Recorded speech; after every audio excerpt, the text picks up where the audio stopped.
A shocking AI chip smuggling case worth billions involving Taiwan, the US, and China has recently taken a devastating earthquake-level turn.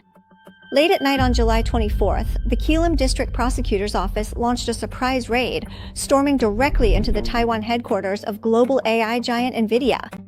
Senior sales manager Zhong Genglong was arrested on the spot and has been approved for detention. At first, everyone thought NVIDIA was just a victim, but unexpectedly, it turned out that insiders had forged documents, opened the back door, and personally sent the top-tier B300 chips into China.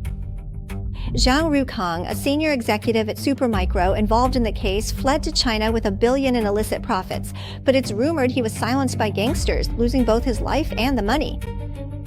From the bamboo union paving the way, to the mysterious female financer from the Chinese military, and even the core of NVIDIA's original factory being compromised, does Jensen Huang and the NVIDIA empire secretly have some unspeakable collusion with the Chinese Communist Party? Hello everyone, welcome to Weiyu's Worldview. I'm Chen Weiyu. In our previous episode, we shared with you the shocking case of the billion-dollar AI chip smuggling scandal that rocked Taiwan, the US, and China. At the time, everyone thought this was just the Chinese Communist Party using gangs to make connections, working together with outside distributors and shell companies to smuggle Supermicro servers into China. For global tech giants like NVIDIA or even Supermicro's US headquarters, at most it was just a case of lax compliance reviews. They were seen as victims, deceived by greedy businessmen below them. However, I remember that back then, someone in the comments section said that NVIDIA and Supermicro might both be secretly colluding with the Chinese Communist Party. Who would have thought? That prediction actually came true. The latest revelations show that, sure enough, there are insiders at both NVIDIA and Supermicro, and the situation behind the scenes might be even more complicated. Today, we're going to continue exposing the dark secrets. In our last episode, we mentioned that this smuggling ring staged a high-tech version of The Cat Replacing the Crown Prince in the advanced server room of Sifang Telecom in Taiwan, all to fool the U.S. Department of Commerce's Bureau of Industry and Security and Supermicro headquarters during their regular inspections. They would power up the real servers, let the inspectors take photos for documentation, and then, overnight, unplug everything, dismantle the machines, swap in empty cases or old machines as substitutes, and secretly ship the real chips overseas. At the time, a lot of people found this really strange after hearing about it. Isn't Supermicro and NVIDIA supposed to have the world's top AI compliance teams? Every month, they have what's called a live verification mechanism, where inspectors have to personally check the machine's serial numbers, MAC addresses, and even use remote packets to test whether the machines are actually running in the data center in Taiwan. How could this seemingly foolproof defense be outsmarted year after year, as if they were just playing with little kids? On July 24th, the Keelung District Prosecutor's Office's surprise raid finally tore off this hypocritical mask. NVIDIA's biggest insider is named Zhang Genglong, a senior sales manager at NVIDIA who holds significant power over chip allocation and compliance review recommendations. Take a look at this photo. Back in 2023, when NVIDIA and National Tsinghua University in Taiwan made a high-profile announcement about establishing the Tsinghua-NVIDIA Joint Innovation Center, Zhong Genglong represented NVIDIA at the unveiling ceremony. Standing next to him at the time was Q Liming, who was then NVIDIA's global vice president and general manager for Taiwan. Someone who can represent NVIDIA in connecting with top universities and manage computing resources worth over 100 million won holds a highly influential position within NVIDIA. So what exactly is Zhang Genglong's role in this smuggling ring? According to the latest evidence obtained by Mirror Weekly and the prosecutors, Zhang Genglong was fully aware that the servers assembled by Supermicro were equipped with NVIDIA's most core and most intimidating Blackwell architecture B300 chips. These chips are listed on the U.S. Department of Commerce's export control list as top-level strategic materials. Not even a single gram is allowed to flow into China. However, when Wang Shengyi, the business manager of Supermicro's Taiwan branch, who is currently in custody, submitted this order, Zhang Genglong knew perfectly well that the ultimate end users of these machines were not Taiwanese esports companies at all, but rather computing power centers controlled by the Chinese military. Yet he used his internal authority at NVIDIA to personally forge compliance review documents and end-user certificates. Not only that, investigators also discovered that Zhong Genglong even exploited regulatory loopholes in NVIDIA's internal cross-regional manager review process, deliberately choosing weekends when the U.S. Department of Commerce was not reviewing cases to quickly issue original manufacturer release permits. It was as if he held a special privilege within a key department at NVIDIA. Whenever the smuggling group's application came in, he could immediately check off no compliance risk in the system. With this pass from a senior manager at NVIDIA, Taiwan Customs and the U.S. Department of Commerce's inspection systems were all kept in the dark. The supposedly perfect line of defense instantly became useless. Remember, over the past 3 years, NVIDIA has been boasting in international media about how they cooperate with the U.S. government and use top-tier AI algorithms to monitor the global flow of chips. Looking at it now, it's nothing short of the biggest irony. Now, if we piece together all the clues from these 2 episodes, we can see that this Taiwan-US-China black market chip route, which has been operating for 3 years and involved tens of billions in funds, has an extremely complex criminal chain that is now completely clear. The first link is the funding and demand side. A mysterious female financier with ties to the Chinese military, known as Dai Fei, put forward the demand for computing power and used underground money laundering channels to provide over $10 billion in funds. Second is the underworld land route connection.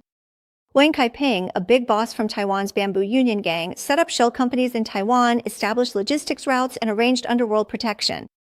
Third is the use of American shell companies to place orders. They recruited the head of a U.S. tech company who had won a world championship in esports and used his legitimate identity to place orders with Supermicro's U.S. headquarters, successfully passing the first round of KYC checks. Fourth is the insiders at the original manufacturers and subcontractors. Supermicro business manager Wang Shengyi took advantage of his relative being a senior executive at Supermicro in the U.S. and colluded with NVIDIA senior manager Zhong Genglong.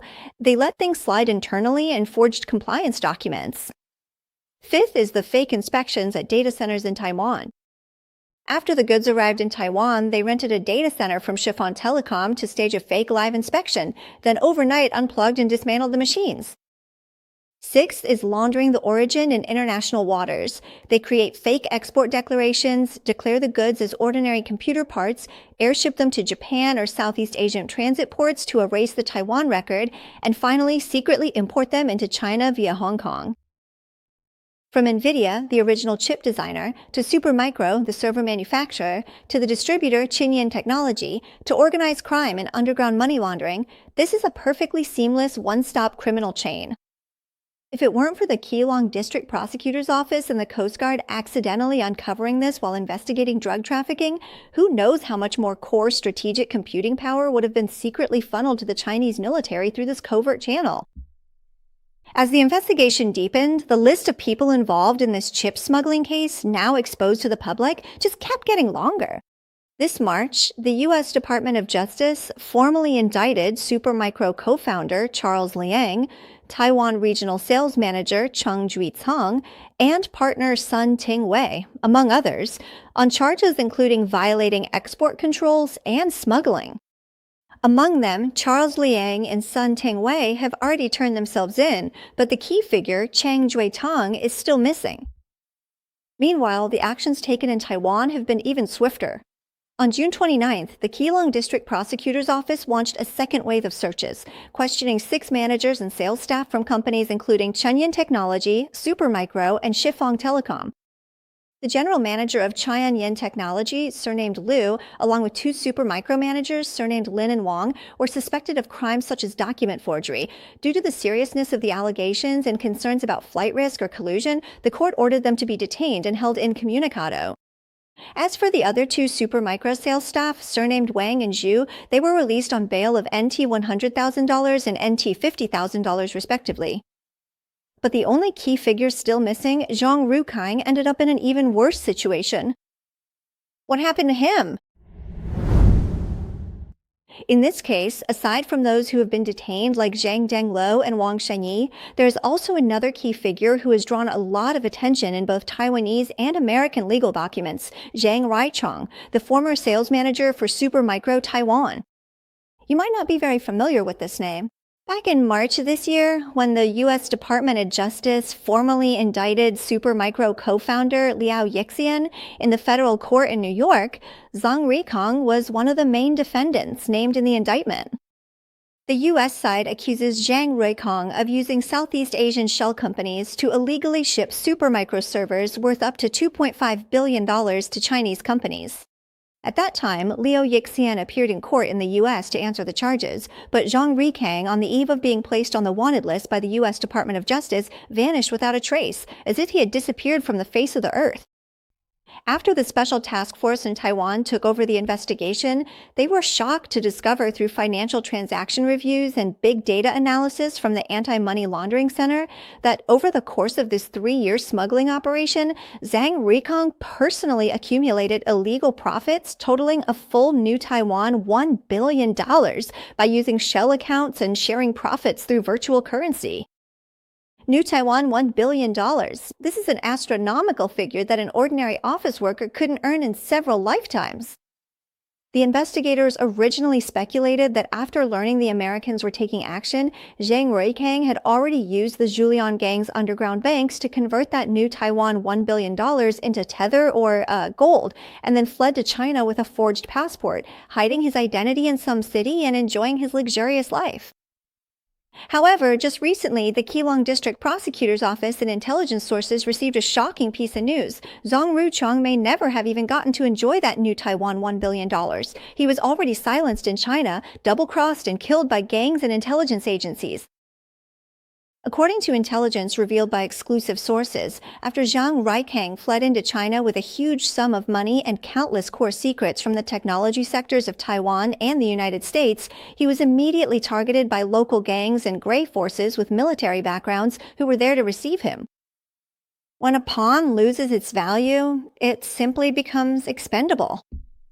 Sources indicate that not long after entering the country, Zhang Genglong was placed under house arrest by these forces, who then forced him to hand over the private keys to his cryptocurrency wallets and the passwords to his overseas encrypted accounts.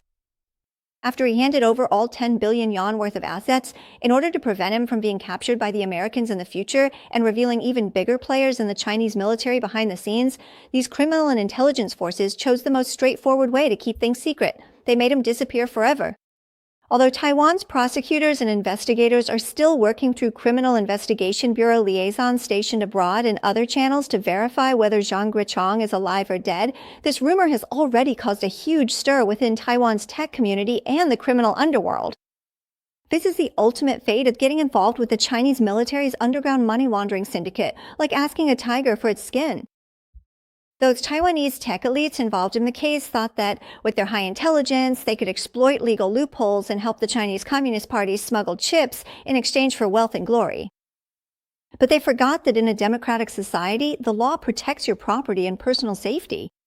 However, in that dark world run by violence and privilege, once your value has been drained, your life isn't even worth the price of a single chip. Even with the extreme risks of being wanted by the U.S. authorities or even being silenced by their own partners, why do these tech elites still keep taking the plunge and risking everything? At the end of the day, it's because the prices offered by the Chinese black market have become so insanely high that people lose all sense of reason.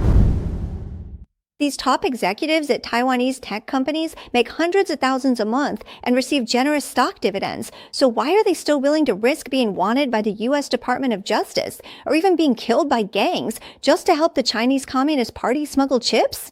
Ultimately, it's still about profit. Let's take a look at some shocking new figures that have just been revealed. Before the U.S. Department of Commerce imposed strict controls, a DGX server equipped with NVIDIA's high-end AI chips had an official price in the U.S. of about $400,000 to $450,000, which is roughly 13 million new Taiwan dollars. This price is already extremely expensive for tech companies around the world. However, according to the latest data disclosed by insiders and international intelligence networks, if a DGXB300 server with the same configuration manages to bypass the ban and make its way into mainland China, its latest transaction price on the Chinese black market has skyrocketed to an astonishing $1,100,000, which is about 35 million new Taiwan dollars, more than 2.5 times the original price. Just by reselling one server, you can pocket a profit margin of 20 million new Taiwan dollars. What if it's 50 servers? Then, just like the first batch intercepted by the Coast Guard at the Keelung warehouse, the total black market value of that shipment alone would reach as high as 1.75 billion new Taiwan dollars. Why has the Chinese black market gone this crazy? Because the Chinese Communist Party's dependence on NVIDIA's computing power has now reached a desperate, almost addictive level, like being hooked on drugs. You have to understand, the current global competition in AI large models, whether it's military drone swarms, hive control, hypersonic missile aerodynamic trajectory simulations, digital twin exercises for nuclear explosions, or civilian language models, all of these are fundamentally built on computing power. NVIDIA's CUDA ecosystem and Blackwell architecture chips are several generations ahead of China's domestic Huawei Ascend chips in terms of efficiency. Huawei's chips generate a lot of heat, have low yield rates, and their software ecosystem's extremely lacking.